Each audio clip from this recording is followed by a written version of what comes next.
Bom, bora então dar continuação às nossas aulas aí de dinâmica. Deixa eu só pegar minhas canetas aqui, né? A gente vai falar um pouquinho hoje sobre colisões.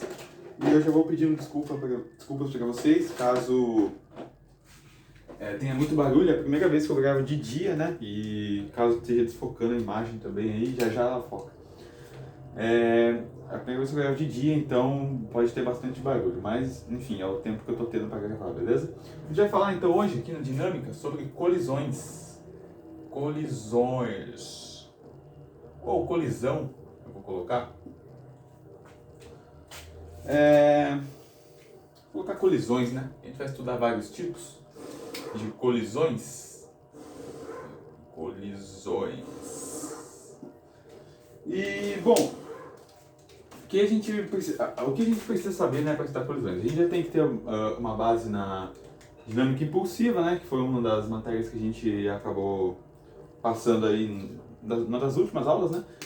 Para essa aula talvez a gente não precise usar ela, mas nas próximas a gente vai precisar. Aqui a gente vai falar sobre os tipos de colisões que existem entre dois corpos.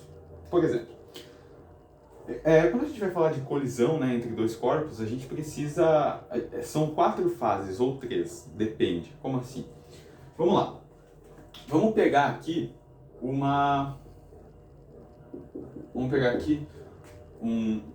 um chão aqui, por exemplo, né, um solo, e vamos colocar aqui 2 objetos se movendo na mesma direção e sentido, porque eu não quero me preocupar com o sinal aqui da soma, né?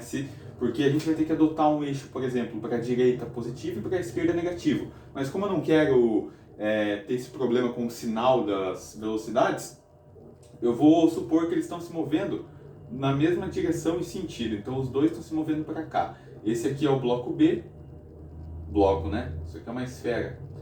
Essa daqui é a esfera B e essa daqui é a esfera A. A esfera A, ela tem velocidade que eu vou chamar de VA, né? E a esfera B, ela tem uma velocidade, obviamente, que eu vou chamar de VB. Beleza. Esse momento, considerando que a velocidade do A é maior do que a velocidade do B, né? É o momento que a gente... É a fase inicial, né? A fase 1. A gente chama essa fase de aproximação. Aproximação. Porque eles estão se aproximando, né? Se a velocidade do A for maior do que a do B. Porque se a velocidade do B for maior do que a do A, considerando que as velocidades são constantes, eles nunca vão se chocar, né? Então vamos considerar que a velocidade do A é maior do que a do B. Então a gente tem aqui um momento de aproximação. Ok, qual que é a segunda fase? Então o corpo A encontrou o corpo B. O que vai acontecer aqui é o seguinte. Essa aqui é a primeira fase. Vou colocar o número 1 aqui. Opa! Eu vou colocar o número 2 de segunda fase. O que ocorre é o contato, né? O contato entre os dois corpos. Aqui eles não estão colados, mas a gente vai fazer ficar colados. É o exato momento em que os dois corpos eles se tocam, né? Eles tangenciam um ao outro, digamos assim. Aqui a gente pode dizer isso porque é uma circunferência, né? Então, ou uma esfera, enfim, eles estão se tangenciando. É como se eles fossem se bater e no exato momento desse contato tirasse uma foto. Então esse é o exato momento. A gente chama esse momento, né, de contato, né? Essa segunda fase é chamada de contato. Contato ou choque pode ser também, tá? É o momento do choque, né? Então, aqui aqui está a esfera A, né? Aqui está a nossa esfera A e aqui está a nossa esfera B. E aí, qual que é a terceira fase? E agora a gente tem que tomar cuidado. É a fase que a gente chama de deformação, né? Deformação. Vamos colocar aqui, ó. É quando os corpos, eles se deformam, né? Então, eles ali sofrem um choque e sofrem deformação. Esse aqui é o bloco A, esse aqui é o bloco B. Tá tranquilo? Tá dando pra ver aí? Tá dando pra ver. Ok, esse é o momento que a gente chama de deformação. Deformação. Deformação. Pode haver uma quarta fase, não necessariamente ela vai existir, mas ela tem uma possibilidade de existir, que é a fase do afastamento, ok? Eu já vou explicar por que ela tem uma chance de existir ou não acontecer ela, né? É o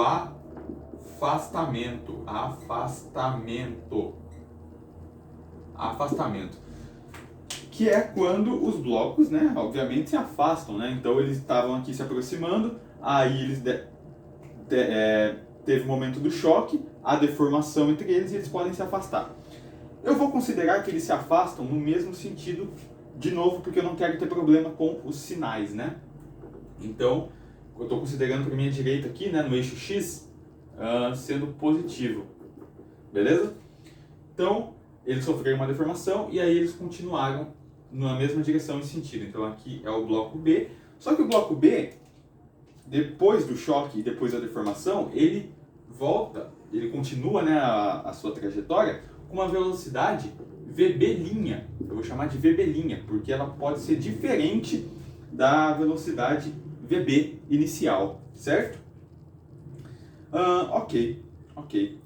Para a gente não confundir com esse linha, eu vou fazer o seguinte, eu vou chamar isso aqui de VB0 e eu vou chamar isso aqui de VA0, pode ser? E aí aqui eu só coloco VB, tranquilo? Então o VA0 e o VB0 é a velocidade do bloco A e do B, respectivamente, no início, ok? No momento da aproximação. Enquanto o VB, apenas VB, e o VA é a velocidade do bloco B e do bloco A, respectivamente, depois do choque, né? Então ele continua indo para essa direção e sentido, e o bloco A também com uma velocidade VA, certo? Então para cá, ó, uma velocidade VA, beleza? Isso aqui é a velocidade final, né? A velocidade após a deformação, isso daqui é a velocidade inicial. Ok. Vamos lá, explicando por que talvez essa quarta fase ela não aconteça. Porque vai ter momentos, cara, no qual vai ter tipo algumas questões ou momentos na vida real mesmo, onde dois corpos eles se chocam e eles não se afastam, eles se chocam e continuam grudados, digamos assim, né? Eles continuam juntos. Então, isso iria parar aqui na deformação, certo? Ou então eles iriam continuar a velocidade, o movimento, né? Só que juntos. Então, poderia estar vindo aqui, bateu e continuam juntos, colados, eles não se afastam. Então, nem sempre essa fase de afastamento ela vai acontecer, tá certo? Mas ela tem uma chance de acontecer, né? Que seria no caso onde os blocos se chocam e depois eles se afastam, né? E continuam o movimento, independendo um do outro. E aí, o que acontece?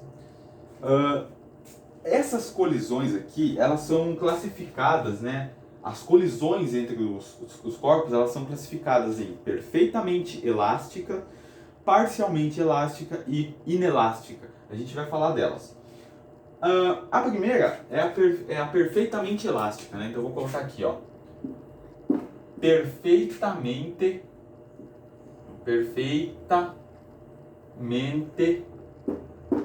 elástica. Uma colisão perfeitamente elástica, a gente diz que a energia cinética daquele corpo ela se conserva, certo? O que é energia cinética? A gente vai estudar a energia mais pra frente, mas só relembrando aqui, para quem já sabe ou para quem ainda não sabe e vai ver, eu vou dar um pequeno spoiler. A energia cinética de um corpo ela é meio de mv2. A massa ela se conserva e a velocidade também. Então é como se o corpo não tivesse perda de massa. A massa foi constante e a velocidade também foi constante. Então isso caracteriza um choque perfeitamente, uma colisão perfeitamente elástica. É quando a energia cinética é conservada. A energia cinética no início é igual à energia cinética no fim. A gente pode dizer que a energia cinética inicial é igual à energia cinética final, ok? E o que significa a energia cinética final ser igual à energia cinética inicial ou vice-versa? Significa que quando esses corpos eles se colidem, então aqui tem um corpo, bateu aqui, ó, no corpo A. Aqui eu não vou me importar com o sentido, tá bom? Quando eles batem, suponha aqui, ó, tive uma ideia melhor. Suponha aqui que eu tenho uma parede. E eu vou fazer essa bolinha aqui se colidir com a parede a partir desse ponto aqui, ó. Desse ponto aqui, ó. Então eu joguei a bolinha com uma velocidade V. A bolinha tem uma massa M. Significa que a bolinha vai fazer isso daqui, ó. Ela vem, bate na parede. Então aqui ocorreu um choque, mas como é perfeitamente elástica, ou seja, a energia inicial se conserva, na hora que ela for voltar, né, no afastamento, porque na colisão perfeitamente elástica há afastamento, ela vai voltar exatamente para a posição que ela estava. Por quê? Porque a energia cinética ela se conserva, né? Então ela vai, bate e volta. A velocidade de afastamento é igual à velocidade de aproximação, né? A gente tem aqui uma velocidade de aproximação, aqui ela está se aproximando da parede. Bateu, aí ela está se afastando e ela volta, e a velocidade é igual na volta, né? Ela não necessariamente vai parar aqui nesse mesmo ponto, tá? Mas é isso que caracteriza uma colisão perfeitamente elástica. Energia cinética se conserva e isso implica que se eu jogo uma bolinha de massa M com uma velocidade V, ela bate na parede e ela continua com a velocidade V no afastamento, né? Ok. Vamos falar, espero que tenha dado para entender, beleza? Vamos falar sobre a energia, ou melhor, sobre a colisão parcialmente elástica, o que seria aqui, ó, uma colisão parcialmente elástica. Dá pra vocês verem aí? Pelo amor de Deus, me desculpem a letra, tá, gente? Dá pra vocês verem. Tá pegando até a luz aqui. Eletromagnetismo. Vamos lá. Parcialmente elástica. O que é uma colisão parcialmente elástica? É quando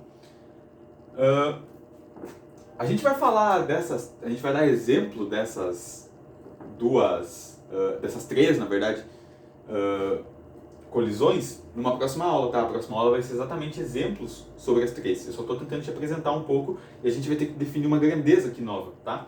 Que é um coeficiente de restituição. Já já eu falo disso. Colisão parcialmente elástica. É quando a velocidade inicial, por exemplo, eu vou pegar a velocidade do bloco A. A velocidade inicial do bloco A, ela é diferente da velocidade final do bloco A. Então, a energia cinética não se conserva, né? No único caso que a energia cinética se conserva é na primeira, na colisão perfeitamente elástica. Aqui a energia cinética se conserva, aqui não. E nem no terceiro, que vai ser o inelástico. Veja você que isso daqui, né? A velocidade em A, a velocidade inicial do bloco A é diferente da velocidade final do bloco B. Nesse caso, no primeiro caso, né, a velocidade inicial do bloco A ela é igual à velocidade final do bloco A também. Eu não precisava escrever isso porque isso aqui já está contido na energia cinética, beleza? Enfim, aqui não. Aqui a velocidade, a gente poderia colocar o módulo aqui, né? Mas como eu estou falando que eles vão ter a mesma direção aqui, sentido, nesse caso não precisa. Mas o mais correto mesmo é colocar um módulo aqui, ó. Porque ele pode se afastar, né? No sentido oposto. Enfim, aqui na parcialmente elástica, a velocidade inicial do A, ela é diferente da velocidade final do B. E menor, né? Ela é diferente, ela é menor, porque não tem como ganhar a velocidade do nada. Além disso, isso aqui também é diferente de zero. Ora, mas se é diferente de zero, quer dizer que não vai ocorrer a deformação e continuar junto. Se eu tenho uma velocidade que é diferente da inicial e ela não é zero, quer dizer que também há afastamento. Faz sentido ou não? Então, a gente diz aqui que há afastamento. O que caracteriza a colisão parcialmente elástica é que isso daqui tem que ser satisfeito. A velocidade inicial ela é diferente da final, que é diferente de zero, né? Então a velocidade após a colisão ela não pode ser zero, né? Beleza. Então quer dizer que vai ocorrer afastamento, então, na parcialmente elástica. Beleza, beleza. O terceiro caso, e o nosso último, é a colisão inelástica. Inelástica. O que é uma colisão inelástica? É o caso onde há uma aproximação, há um contato, ou um choque, né? Há uma deformação, mas não há um afastamento. Ela é inelástica. Então, a gente pode escrever isso, né? Ela é caracterizada como a velocidade inicial do bloco A, ela é diferente da velocidade final do bloco A, e além disso, a velocidade do A final, né, é zero. Olha só. Por quê? O que isso significa? Significa que não vai ter afastamento. Se a velocidade após o choque, após a deformação, for zero, quer dizer que não vai ter afastamento. Em relação àquele corpo que ele, né, grudou, digamos assim, ele está parado, então a velocidade dele não vai ter zero. É como se fosse isso daqui, ó. Parou. Não tem afastamento. É zero. Ok? Isto é essa é a característica de uma colisão inelástica, ok? Não há afastamento, né? Não há afastamento aqui. Ok. Então, vamos só recapitular para a gente falar da última coisa, que é o coeficiente de restituição. Perfeitamente elástica, energia cinética se conserva, o que significa que a energia cinética no início é igual à energia cinética no fim. Ou a velocidade inicial, né, a velocidade inicial do bloco A é igual à velocidade final, basicamente. Parcialmente elástica é onde a energia cinética não se conserva.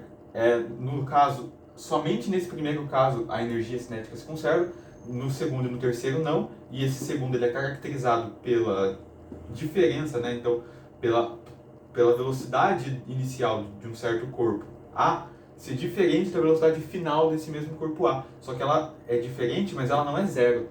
Ainda tem velocidade ali. A única diferença é que ela não é igual à inicial. Tá ok? E a terceira, né, inelástica, é quando, além da velocidade inicial do A ser diferente da velocidade final desse bloco A, essa velocidade final do bloco A ela ainda é zero, ou seja, não há afastamento. Ok? Espero que tenha feito sentido aí. Vamos então falar sobre o coeficiente de restituição. Para a gente definir, porque, como é que a gente vai definir se a colisão é perfeitamente elástica, se ela é parcialmente elástica, se ela é inelástica? Como que eu faço isso? A gente define uma grandeza nova aqui na física, que a gente chama de coeficiente de restituição.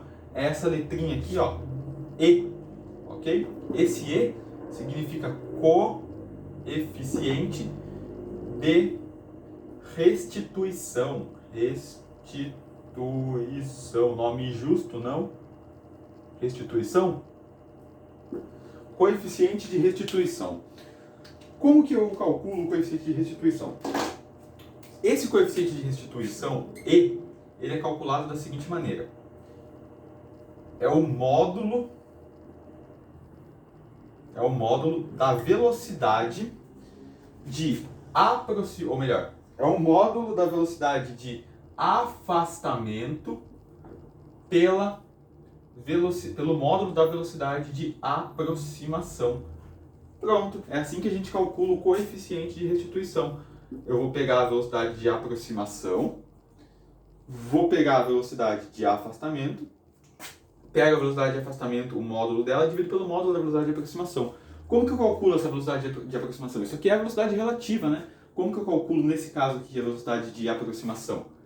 A velocidade de aproximação é igual, o módulo, né? O módulo da velocidade de aproximação é igual ao módulo da velocidade do corpo A menos o módulo da velocidade do corpo B. Isso aqui a gente chama de velocidade relativa, né? Na verdade. Ok. E a velocidade de afastamento, essa primeira aqui, o módulo da velocidade de afastamento, ela é aqui, ó, eles estão se afastando. E o módulo da velocidade de afastamento é o módulo da velocidade do corpo B subtraído do módulo da velocidade do corpo A. Tá certo? Então você pode substituir isso aqui e você acha o coeficiente de restituição. Esse coeficiente de restituição aqui, galera, vejam bem o seguinte, vamos fazer uma análise. Qual que é a unidade da velocidade? Seja ela de afastamento ou de aproximação, é sempre metro por segundo, né? Então eu vou ter metro por segundo dividido por metro por segundo, que dá 1. Então esse coeficiente de restituição aqui, ele é um número, ele é um valor adimensional, né? Ele não tem dimensão, porque eu estou dividindo uma coisa que tem dimensão igual, certo? Outra coisa, a velocidade de afastamento, ela nunca vai poder ser maior do que a velocidade de aproximação. Ela pode ser igual, mas maior jamais. Porque é o teorema da energia cinética, né, cara? Você não ganha energia do nada, né? Energia não vem do nada. Como é que você tá ganhando? Como é que a velocidade de afastamento vai ser maior do que de aproximação? Da onde surgiu essa velocidade? Entende? Isso não pode acontecer. Então, a velocidade de afastamento dividido pela velocidade de aproximação, esse coeficiente aqui, o valor máximo que ele pode atingir é 1. Tá certo? O valor máximo que ele pode atingir é 1. Pode ocorrer de não ter velocidade, ou melhor, pode acontecer, né, de não haver velocidade de afastamento, que é o caso aqui, ó, da deformação, e eles não se afastam, eles continuam juntos. Aí aqui fica 0, né? E aí vai ficar 0 dividido por alguma coisa que dá 0. Então, basicamente, esse coeficiente de restituição, ele é maior ou igual a 0 e menor ou igual a 1. Vamos analisar cada um desses casos aqui. Quando o coeficiente angular, oh meu Deus do céu, estou pensando em matemática aqui. Quando o coeficiente de restituição ele for igual a 1, isso significa o quê? Como que essa divisão aqui vai dar 1? O único jeito que essa divisão aqui dá 1 é se a velocidade de afastamento for igual à velocidade de aproximação, não é? Porque uma coisa dividida por outra coisa igual dá 1. Então a velocidade de afastamento, né? Se E é igual a 1, portanto, o módulo da velocidade de afastamento tem que ser igual ao módulo da velocidade de aproximação. Ok? Vamos analisar agora o caso do coeficiente de restituição está no intervalo entre 0 e 1. Ele é maior do que 0 e menor do que 1, mas ele não é nem 0 nem 1, tá, gente? Ele está entre esses dois, maior do que 0, menor do que 1. Isso vai acontecer quando? Pô, ele não pode ser 0. Se ele não pode ser 0, significa que a velocidade de afastamento não pode ser 0. Então tem que estar ocorrendo um afastamento ali, né? Eu esqueci até de falar, me perdoem. Se a velocidade de afastamento for igual à velocidade de aproximação, que é o caso onde o coeficiente de restituição dá 1, significa que nós estamos no primeiro caso, né? Então, E igual a 1, que é o caso de perfeitamente elástica. Lembra que a gente comentou? Velocidade de afastamento igual a velocidade de aproximação, certo? Bom, vamos lá então, continuando. Quando que esse coeficiente de restituição vai estar... Ele não vai ser 0, só que ele também não vai ser 1. Ele vai estar entre 0 e 1. Bom, se ele não vai ser 0, a velocidade de afastamento não pode ser 0. Beleza? Só que se ele também não vai ser 1, significa que a velocidade de afastamento não pode ser igual à velocidade de aproximação. Então, é o caso 2, parcialmente elástico. É quando a velocidade de aproximação ela é diferente da velocidade de afastamento. Só que é também diferente de 0, né? Então, isso aqui nos leva, né, para o segundo caso, que é o quê? O módulo, ou eu nem vou colocar, eu vou colocar direto que está aqui, ó, velocidade de afastamento, eu vou colocar o que está aqui, ó, velocidade de afastamento é diferente da velocidade de aproximação. Ela é menor, né? Eu vou colocar que ela é menor aqui. Ela é menor da velocidade de aproximação. Velocidade de afastamento é menor do que a velocidade de aproximação. O que nos leva para o segundo caso, né? Parcialmente elástico. E isso daqui é diferente de 0, né? Isso daqui é diferente de 0. Porque ele não pode ser 0 em nenhum. Entendeu? Beleza. Então, o segundo caso é quando o coeficiente de restituição ele está entre 0 e 1. Beleza? Ele é maior que 0, só que ele é menor que 1. E o último caso é o nosso coeficiente de restituição ser igual a zero. Pô, aí fica simples, né? Se ele é igual a zero, significa que a velocidade de afastamento é zero. Por quê? Isso aqui não pode ser zero. A velocidade de aproximação não pode ser zero. Eu não posso ter zero no meu denominador. E sempre vai ter uma aproximação, né? Se os corpos colidiram é porque houve uma aproximação. Então isso aqui não vai ser zero. Nunca. Velocidade de afastamento. Quando ela for zero, eu tenho o coeficiente de restituição igual a zero. Pô, então isso é o terceiro caso, não é? Velocidade de afastamento, que é a velocidade final, é zero, certo? Então eu tenho aqui que velocidade de afastamento é zero. E isso nos leva para o terceiro caso, né? Então eu até posso colocar aqui, ó, esse daqui seria o primeiro caso, que seria o que é a perfeitamente elástica, né? Colisão perfeitamente elástica. Esse aqui seria o segundo caso, parcialmente elástica. Esse aqui seria o terceiro caso, inelástica. Beleza? Assim que a gente, então, calcula o coeficiente de restituição e assim que a gente acha qual é a característica da colisão, né? Se a gente achar o coeficiente de restituição, a gente já consegue saber se ela foi perfeitamente elástica, parcialmente elástica ou inelástica. Beleza, essa aula eu acho que já ficou grande demais, cara. Eu tentei explicar do melhor jeito possível, beleza?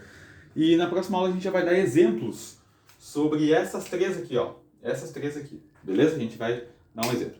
É isso aí, espero que vocês tenham gostado e eu tenha ajudado. E valeu!